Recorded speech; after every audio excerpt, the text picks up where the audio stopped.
Sakay gandang umaga na naman. At eto na, gigising na ako. At panibagong umaga at panibagong araw na naman. At eto, tayo ay pupunta muna CR dahil tayo ay magtututbrush dahil napakabango na nakilingan na natin. At kung mapapansin nyo kung bakit hindi tayo pumapasok, dahil walang pasok ngayon, dahil laging announcement sa sobrang init na naman ng panahon na to. At di ko lang alam kung ano yung gagawin ko ngayong araw na to kasi nga nakakatamad at boring kasi. At eto na nga, tapos tayo mag-toothbrush. At ang gagawin naman natin, maglilinis muna tayo ng plato at baso nung pinagkainan natin nung gabi. Eto na, oy! 1, 2, 3, time lapse! At eto na naman, tapos na tayo maghugas ng mga pinggan. At eto na ako. Shey! Pogi mo, boy! Joke lang. At eto, papogi muna bago maglinis ng bahay.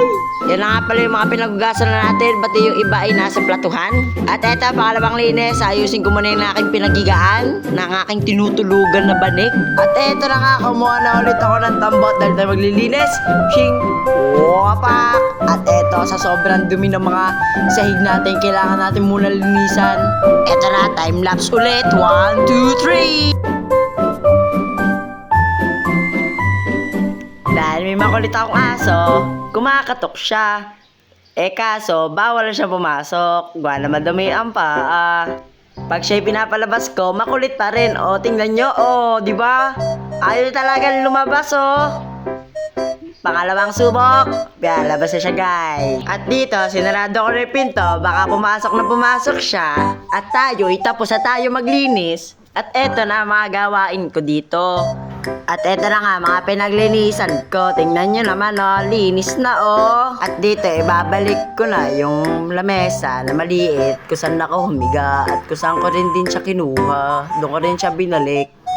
Ayan nga, nung nakita ako, nung inayos ko, baligtad pala. Inayos ko ulit. At dito, sa sobrang banas, binuksan ko na ang electric fan. Dahil nga sobrang init. At dito, kuha ko na malamig na tubig. At eto, binuksan ko na yung rep. At kukuha na ako ng tubig na malamig. At dito, tumulo pa ng tumulo yung tubig. Dahil sa sobrang pagod ko, uminom na ako ng tubig. At binalik ko na ang tubig. Sinarado ko na. Kukuha ulit ako sa rep ng ulam at ako'y kakain na. Ang banas kasi, kung pwede lang sana pumasok sa rep, magpapalamig sana ako. At eto nga pala yung kinuha kong ulam, tender juicy, at sinarado ko na. At eto, ginunting ko na, at maya-maya, papatunawin ko na dahil sa sobrang tigas niya. At eto, nakakuha na ako ng dalawa, kaso may kulang pa. At nakakuha nga pala ulit ako ng isa.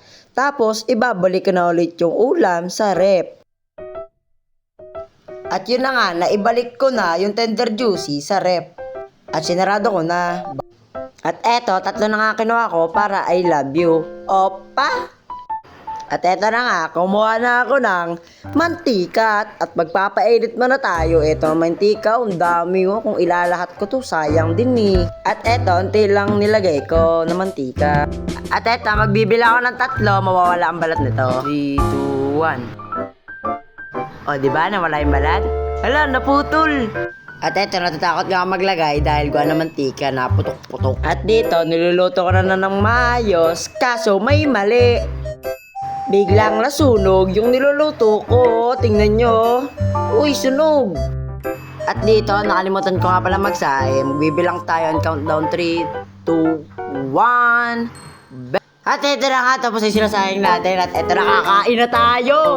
Siyempre, bago tayo kumain, hindi natin makakalimutan magdasal, diba?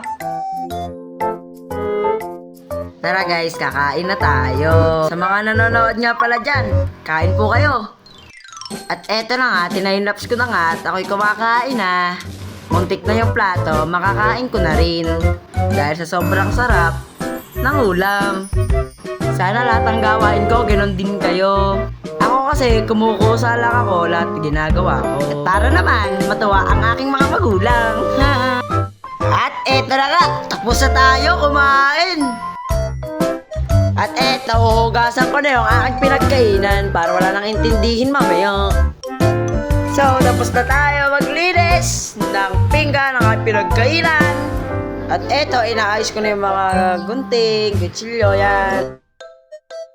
Okay, goods daw, sabi ni Idol, oh. Magpapaalam sana ako. Bye-bye!